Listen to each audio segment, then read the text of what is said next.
Hi மக்களே, these boys from பிரிஞ்சு குருமா. நம்ம சேனலில் ஃபஸ்ட் டைமாக பார்க்குறீங்கன்னா சப்ஸ்கிரைப் பண்ணிட்டு பாருங்க.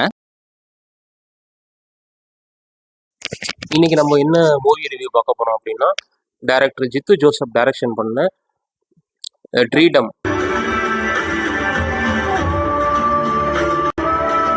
இந்த படத்தை பார்க்க போறோம். இது வந்து இந்த வருஷம் 2026 ரிலீஸ் ஆன ஒரு மலையாள மூவி, ஒரு காப் ஃபிலிம்.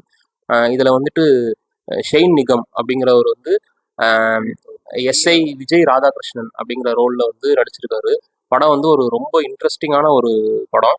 இது என்னங்கிறத நம்ம பாய்ஸ் சொல்லுவாங்க. ஆக்சுவலாக தோத்தாலும் ஜெயிச்சாலும்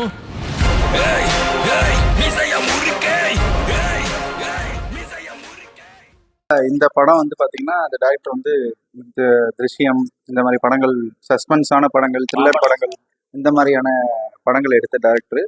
ஹீரோவுமே நீங்க பார்த்துருப்பீங்க, பொம்பளைங்க நைட்ஸ், ஆர்டிஎக்ஸ், இப்போ வந்து பல்டி படத்துல கூட பண்ணியிருப்பாரு.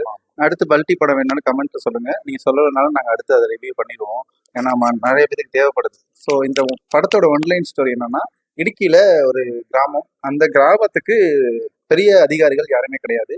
முதல் முறையா இவர் படிச்சு முடிச்சுட்டு முதல் அதிகாரியாகவும் அங்கே வராரு, பெரிய அதிகாரியாகவும் அந்த இடத்துக்கு வராரு.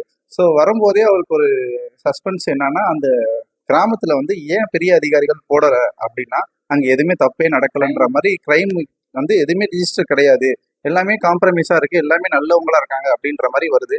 அதுவே அவருக்கு ஒரு பெரிய டவுட்டை கிரியேட் பண்ணுது. ஸோ இப்படி இருக்க சூழ்நிலையில வந்து ஸ்டோரி மூவ் ஆகுது. ஸ்டோரி மூவ் ஆகணுன்னே அவருக்கும் மைண்ட் செட் வந்துடுது, சரி ஓகே, இந்த இடத்துல வந்து கிரைம் எதுவுமே நடக்காது, தப்புகள் எதுவுமே நடக்காது, நம்ம உண்டு நம்ம வேலை உண்டுன்னு போகுது. அவங்க பேரண்ட்ஸ்டையும் சொல்றாங்க, அங்க இருக்க கொலீக்ஸ்ட எல்லாத்திட்டையுமே ஜாலியா பழகுறாரு, மிங்கிள் ஆயிராரு, அந்த கிராமத்தோட கிராமமா மிங்கிள் ஆயிராரு. மிங்கிள் ஆகி நல்லா லைஃப் போகுது அப்படின்னு நினைக்கும் போது தான் அவருக்கு ஒரு ஒரு சில சம்பவங்கள் ஏற்படுது. ஒரு மர்டர் நடக்குது, அது எப்படி நடக்குதுன்னே தெரியாது, அது நடந்து ஒரு 4-5 நாள் ஆயிடுச்சு அப்படின்ற மாதிரி சொல்லுவாங்க. ரெண்டாவது ஒரு மர்டர் நடக்கும், அதுக்கப்புறம் ஒரு பேங்க் ராபரி நடக்கும். ஸோ இது எல்லாமே எதுவுமே நடக்காத அந்த கிராமத்துல நடக்குதுன்றப்போ ரொம்ப மிஸ்ட்ரியா இருக்கும். அந்த கேரளா கவர்மெண்ட், கேரளா போலீஸ் எல்லாமே இவரை ஃபோக்கஸ் பண்ற மாதிரி டார்கெட் பண்ணுவாங்க. ஸோ அந்த மர்டர்லாம் எப்படி நடக்குது, எதனால அந்த ராபரி நடந்துச்சு, இது ரெண்டுத்துக்கும் ஏதாவது லிங்க் இருக்கா இல்லையா, எல்லா சஸ்பென்ஸையும் இவர் ஒரே ஆளா உடைப்பாரு. அவர் எப்படி உடைக்கிறாரு, என்ன பண்றாருன்றதுதான் பேலன்ஸ் இருக்க ஸ்டோரி. நீங்க இது வந்து ஹாட் ஸ்டார்ல இருக்கு, இது டிஸ்னி ஹாட் ஸ்டார்ல இருக்கு. நீங்க பார்க்கலாம், தமிழ் டப்பிங்லயும் இருக்கு, மலையாளத்துலயும் இருக்கு, 4 லாங்குவேஜ்ல இருக்கு, பார்க்கலாம். இதுல வந்து மெயினான கேரக்டர்னு பாத்தீங்கன்னா ஆல்மோஸ்ட் ஒரு 10 கேரக்டர் தான் இருப்பாங்க. அந்த ஷாண்டிங்கம் மட்டும்தான் ஸ்டோஸ்டீலரா இருப்பாரு. ஃபுல்லா கதை ஃபுல்லா டிராவல் ஆவாரு. அவரோட மென்டல் ப்ரெஷரு, மென்டல் டார்ச்சர் எல்லாத்தையுமே இதுல வந்து காட்டியிருப்பாங்க. ஃபைட் சீக்வன்ஸா இருக்கட்டும், சஸ்பென்ஸ் சீக்வன்ஸா இருக்கட்டும், எல்லாமே ஆப்டா இருக்கு. இதுல மைனஸ்ன்னு பாத்தீங்கன்னா, ஒரு சில சீன்லலாம் வந்து ஏன் இப்படி பண்றாங்கன்னே நமக்கு புரியாத அளவுக்கு பண்ணியிருப்பாங்க. ஒரு சில இடத்துலலாம் ஒரு ஒரு ஒரு பெரிய தொழிலதிபரா இருப்பார், அந்த பேங்க் ஆபீசரா, பினான்ஸ் ஆபீசரா இருப்பாரு. அவர் வந்து ஒரு சில வேலை பார்த்திருப்பாரு பேக்ரவுண்ட்ல.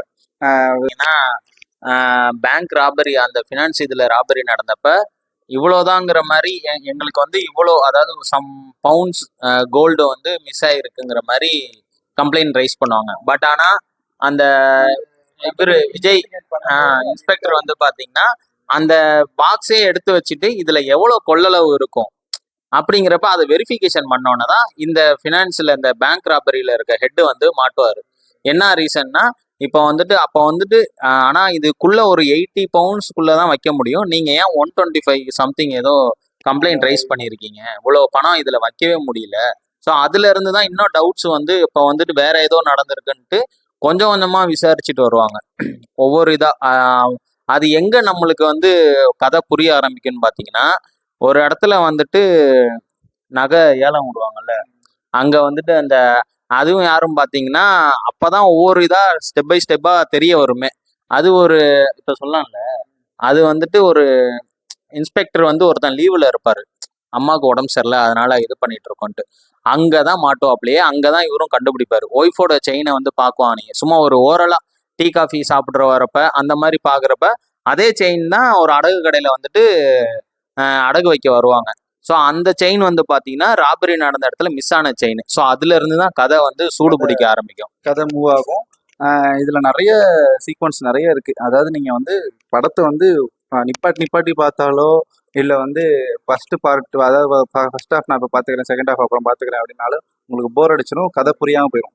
ஒன் ஸ்ட்ரெச் உட்காந்திங்கன்னா அந்த 2.5 hours டூ 2 hours 40 minutes என்னமோ ஓடுது படம். அது ஒன் ஸ்ட்ரெச்சில் உட்காந்து பார்த்தீங்கன்னா சீட் ஏஜில் உட்காந்து பார்க்குற அளவுக்கு இருக்கும். இப்போ நான் வந்து பார்த்தீங்கன்னா படம் வந்துட்டு இவர் சொன்ன மாதிரி ஃபுல்லாக பார்க்கல. நான் எனக்கு கேப்பு கிடைக்கிற நேரத்துலாம் பார்த்தேன். ஆனால் அந்த படம் நான் எப்போவுமே பார்த்தீங்கன்னா ஒரு படம் இப்போ ஸ்டார்ட் பண்ணுறேன்னு வைங்களேன், லஞ்ச் டைமில் பார்க்க ஆரம்பிக்கிறேன். சும்மா ஒரு 10 நிமிஷம் 1/4 மணி நேரம் தான். அது எப்படி நம்மளை விறுவிறுன்னு கொண்டு போகுதுங்கிறத வச்சு தான் நான் அதை அப்படியே கண்டினியூ பண்ணுவேன். இந்த படம் பார்த்தீங்கன்னா நான் எப்பப்பெல்லாம் ரெஸ்ட்டில் இருக்கிறேன், இப்போ ஈவினிங் நைட்டு வீட்டில் இருக்கிறேனோ அப்போல்லாம் கேப்பு கிடைக்கிற டைம்லலாம் அந்த ஸ்டாப் பண்ணி வச்சுருந்த இதை வந்துட்டு கண்டினியூ பண்ணி பார்த்தேன். பயங்கரமாக இருந்துச்சு. த்ரில்லராகவும் இருக்கும், சஸ்பென்ஸாகவும் இருக்கும் படம். டைரக்டர் ஜித்து ஜோசப்போட எல்லா படமே பார்த்தீங்கன்னா ரொம்ப சஸ்பென்ஸ் த்ரில்லர் அந்த மாதிரி தான் இருக்கும். அதுலேயும் அவர் இப்போ லாஸ்ட்டில் வந்து அவர்லாம் வந்த மலையாள படங்கள் எல்லாமே வந்து சூப்பராக இருக்கும். அதில் இதுவும் வந்து ஒன் ஆஃப் த பெஸ்ட் படம்னு சொல்லலாம். நல்லா ஃபுல் சீட்டட் த்ரில்லர், ரொம்ப சஸ்பென்ஸ்ஃபுல்லாக இருக்கும். அதனால் நீங்கள் எல்லாருமே வந்து நல்லா என்ஜாய் பண்ணி பார்க்கலாம். ஒரே ஸ்ட்ரெச்சில் பாருங்கள், ஃப்ரெண்டு சொன்ன மாதிரி நடுப்புற கேப் பண்ணாங்க, ஃபுல்லாக பாருங்கள். அப்போ தான் உங்களுக்கு அந்த சஸ்பென்ஸ் என்ஜாய் பண்ண முடியும். ரீசெண்ட் டைம்ஸில் வந்து பார்த்தீங்கன்னா மலையாள மூவிஸ், அதுவும் த்ரில்லர் அண்ட் சஸ்பென்ஸ் மூவிஸ் எல்லாமே பார்த்தீங்கன்னா நல்லா இருக்குது. ஈவன் பார்த்தீங்கன்னா அந்த ஆக்டர்ஸ், ஹீரோயின்ஸாக இருக்கட்டும், யாராக இருக்கட்டும், அவங்க வந்துட்டு பார்த்தீங்கன்னா பெரிய லெவல்லலாம் கிடையாது, பெரிய ஸ்டாரு அந்த மாதிரிலாம் கிடையாது. சிம்பிளான ஆளு தான். அது அந்த மலையாள மூவிஸை பொறுத்த வரைக்கும் பார்த்தீங்கன்னா கதை தான் அவங்களுக்கு ஹீரோவே. சிம்பிளாக சொன்னால் கதை தான் ஹீரோவே. அதுதான் அதில் எப்படி கொண்டு போகுதுன்ட்டு தான், அதுதான் சிம்பிளாக. இந்த ஜித்து இவர் அவங்க பேர் என்ன, ஹீரோ பேர் ஷான் நிகம். அவர்லாம் பார்த்தீங்கன்னா சின்ன ஆக்டர் தான். ஆனால் அந்த கொண்டு போகிற படத்தோட ஃபேமு அந்த இதெல்லாம் பார்த்தீங்கன்னா ஆள் பெரிய ஆளாக அதுதான் ஸ்டெப் பை ஸ்டெப்பாக கொண்டு வருது. கதை தான் இம்பார்ட்டண்ட்டு. ஸோ இந்த படத்தோட ஃபைனலாக நீங்கள் லேர்ன் பண்ணிக்கிற விஷயம் என்னன்னா, ஒரு விஷயம் உங்களை மீறி நான் நார்மலாக இருக்கிற விஷயம் அப்நார்மலாக போகுது, அதாவது இயல்பாக நடக்க வேண்டியது நடக்கலைன்னா நீங்கள் அதன் மேலே டவுட் பண்ணணும், அது என்னன்றதை விசாரிக்கணும். அது மேலேயே நீங்களும் அப்படியே ட்ராவல் பண்ணீங்கன்னா நம்ம விஜயராவனுக்கு ஏற்பட்ட மாதிரி அசம்பாவிதங்கள் தான் ஏற்படும். ஸோ உங்களுக்கு சந்தேகத்துக்கு மீறி ஏதோ நடக்குது, இது ஸ்மூத்தாக போகுது ஆனால் ஸ்மூத்தாக போகக்கூடாது அப்படின்னு நீங்கள் டவுட் பண்ணிட்டீங்கன்னா அதை நீங்கள் இன்வெஸ்டிகேட் பண்ண ஆரம்பிச்சிடணும். ஸோ இதோட திரீடம் மூவியோட மூவி ரிவ்யூ ஸ்டாப் ஆகுது. தொடர்ந்து உங்கள் சப்போர்ட்டை கொடுங்க, சப்ஸ்கிரைப் பண்ணிக்கோங்க. பை. Thank you guys. அமுகு டுமுகள் அமால் டுமா அமுகு டுமுகள் அமால் டுமா அமுகு டுமுகள் அமால் டுமா